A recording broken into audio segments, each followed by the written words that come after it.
En gros, il y a 4 fois trop d'oméga 6 dans plus d'oméga 6 dans le lait de vache que dans le lait de la maman. Ok, donc caséine différente sur le lait de vache et Mhm. lait de maman, les acides gras dont tu viens de parler. Est-ce que au niveau des sucres, par exemple, il y a des trucs qui changent entre les deux? Oui, oui, oui, mais alors, tu vois, c'est marrant parce que, on pourrait croire que du coup le lait de vache est plus sucré. Bah non, en fait, c'est le contraire.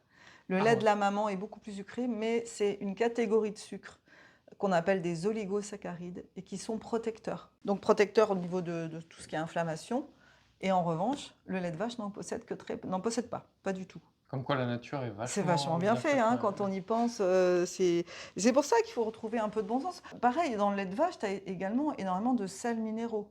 Mm, Alors tu peux dire, ouais, les sels minéraux, c'est génial. mm. Bah oui, mais non, parce que le bébé, quand il est petit, ses reins ne sont pas suffisamment matures, Mm. donc il ne peut pas assimiler ces sels minéraux, tu vois. Du coup, Mm. il va devenir carencé. Enfin, tu vois, c'est tout un ensemble de choses, d'aspects qui sont fondamentaux et qui nous montrent que le lait de vache, en fait, ça n'a aucun sens.